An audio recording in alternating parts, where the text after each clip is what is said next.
S1, la sécurisation du site. La sécurisation du site va se faire en quatre thématiques.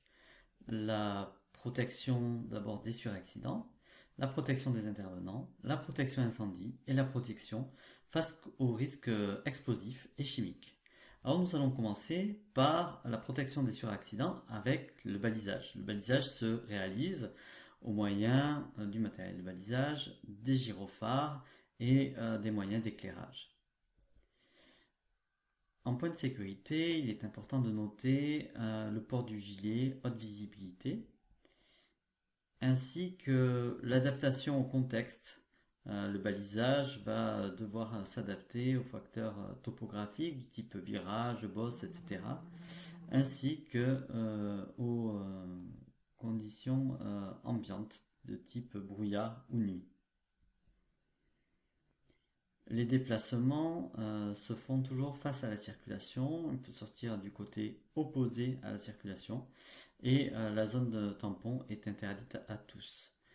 Enfin, les conducteurs veilleront à braquer les roues afin d'éviter que le véhicule, s'il est percuté par l'arrière, ne soit projeté dans l'axe du balisage. Alors nous allons maintenant justement voir la protection des intervenants.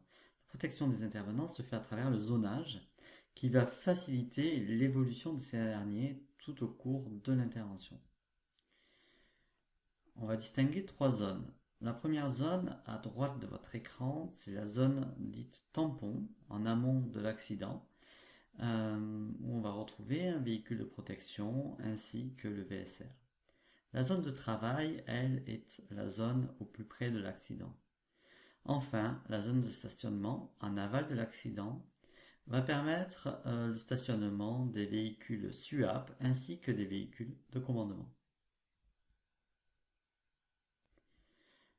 Concernant maintenant la protection incendie, il va de soi qu'elle vise à prévenir le risque incendie pour tous les véhicules, notamment les véhicules de type à énergie alternative. En particulier pour les véhicules électriques et hybrides, il va falloir être attentif au crépitement, si l'on voit de la fumée ou si on sent une augmentation de la température. À ce moment-là, ça peut être les premiers signes d'emballement thermique. Le dégagement d'urgence de la victime est alors préconisé.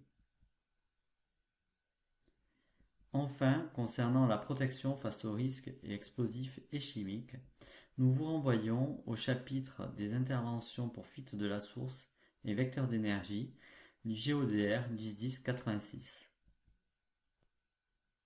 Nous proposons maintenant de suivre quelques questions pour vérifier votre compréhension.